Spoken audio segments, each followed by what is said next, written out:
Jenis Hamzah.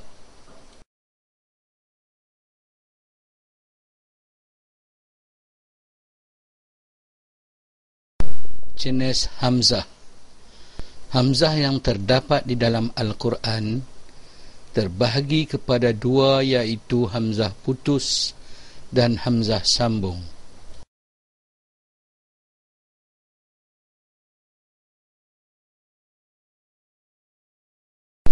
Hamzah putus, ia tetap disebut pada permulaan bacaan, pada ketika bacaan sambung dan pada tulisan.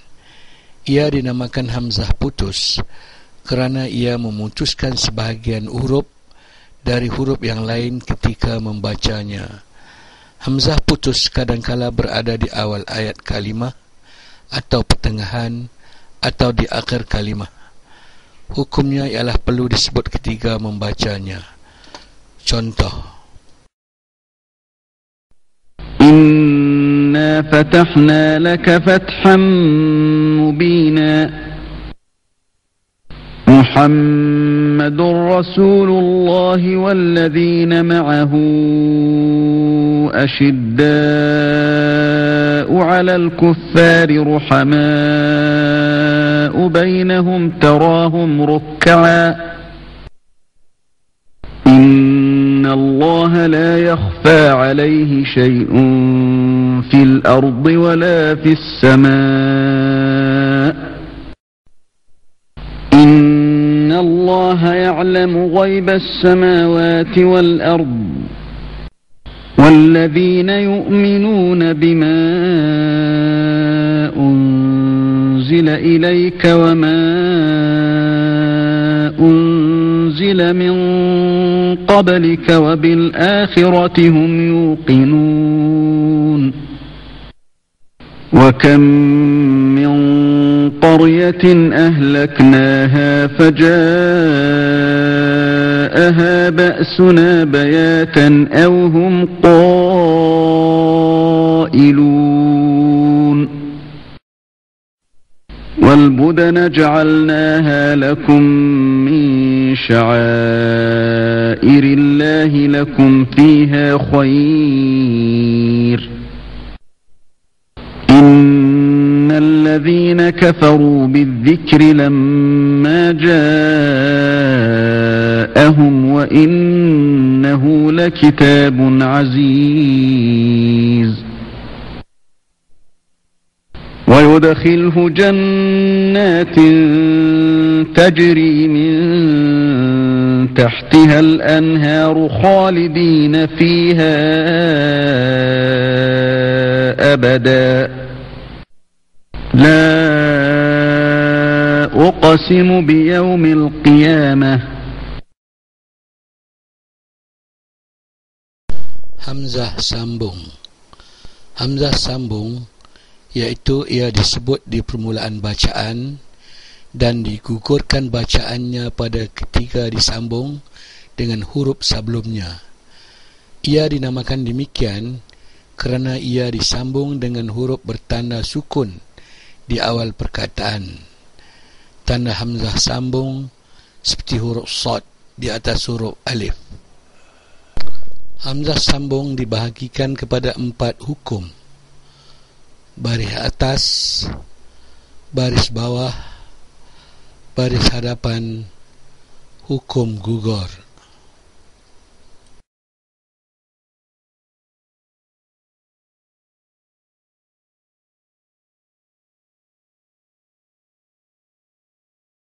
Hukum hamzah yang berbaris atas. Hamzah sambung yang berbaris atas disebut ketika bermula dengannya jika ia berada dalam kata sandang, alif lam, takrif yang sentiasa disandang pada kata nama am. Contoh: Alhamdulillahi Rabbil Alamin. الرحمن الرحيم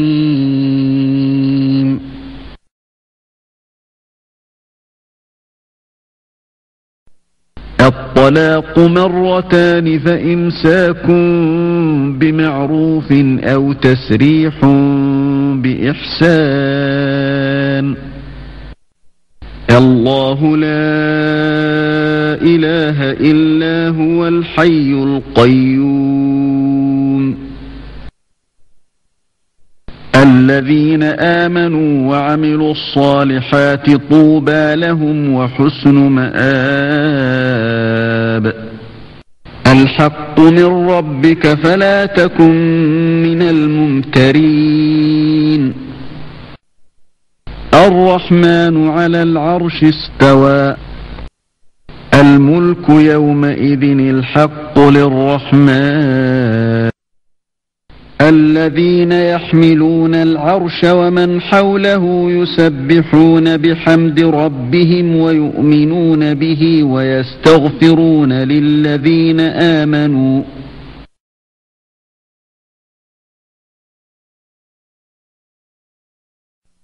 الحاقة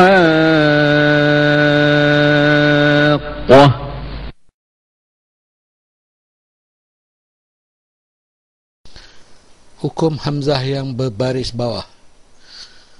Hukum hamzah yang berbaris bawah, ia disebut ketiga mula bacaan jika sekiranya ia berada dalam kata kerja, huruf ketiga berbaris atas atau berbaris bawah, atau berada di dalam terbitan kata kerja yang telah lalu.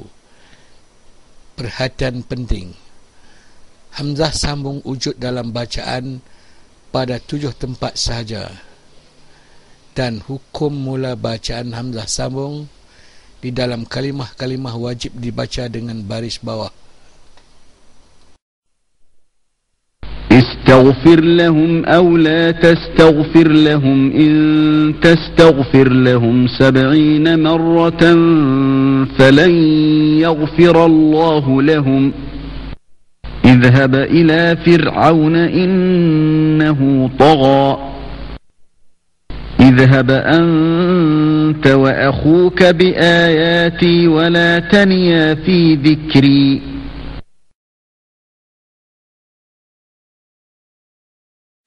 ادفع بالتي هي أحسن السيئة اذهب بكتابي هذا فألقه إليهم ثم تول عنهم فانظر ماذا يرجعون ارجع إليهم فلنأتينهم بجنود لا قبل لهم بها ولنخرجنهم منها استكبارا في الأرض ومكر السيء ولا يحيق المكر السيء إلا بأهله اتخذوا أيمانهم جنة فصدوا عن سبيل الله فلهم عذاب مهين استحوذ عليهم الشيطان فأنساهم ذكر الله انطلقوا إلى ما كنتم به تكذبون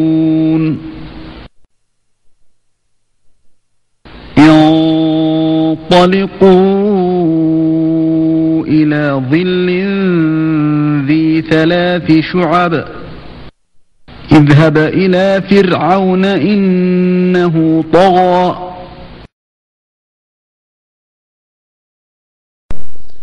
Hukum hamzah yang berbaris hadapan.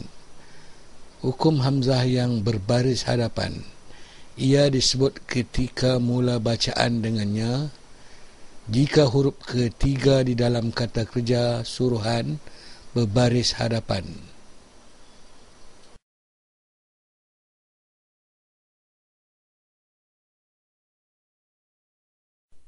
ادخلوها بسلام آمنين اقتلوا يوسف أو اطرحوه أرضا يخل لكم وجه أبيكم وتكونوا من بعده قوما صالحين ادع إلى سبيل ربك بالحكمة والموعظة الحسنة وجادلهم بالتي هي أحسن اشدد به أزري اتل ما أوحي إليك من الكتاب وأقم الصلاة إن الصلاة تنهى عن الفحشاء والمنكر اركض برجلك هذا مغتسل بارد وشراب ادخلوا أبواب جهنم خالدين فيها فبئس مثوى المتكبرين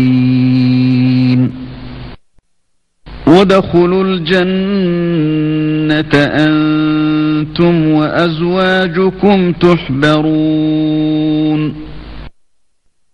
ادخلوها بسلام ذلك يوم الخلود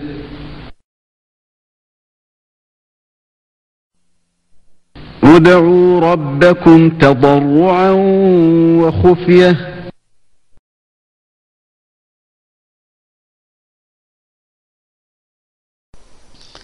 Hukum gugur.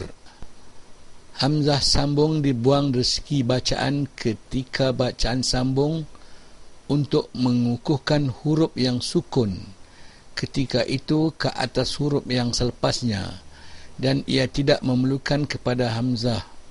Pada ketika ini hamzah sambung tidak dibaca di dalam ketika bacaan sambung, sama ada ia di baris atas, di bawah, atau di baris hadapan. Dan jika hamzah sambung berada di dalam satu kalimah, maka ia tidak disebut sama sekali kerana tidak perlu menyebutnya bersendirian di dalam mana sekalipun. Dan hamzah sambung yang berbaris bawah, jika masuk kepadanya hamzah istifham persoalan, dibuang hamzah sambung dan disebut hamzah istifham berbaris atas.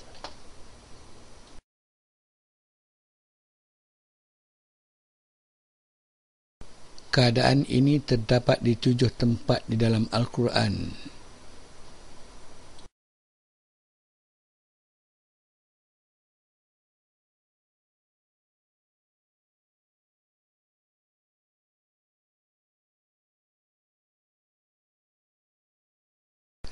Dan hamzah sambung yang berbaris bawah, jika masuk kepadanya hamzah istifham persoalan, dibuang hamzah sambung dan disebut hamzah istifham berbaris atas.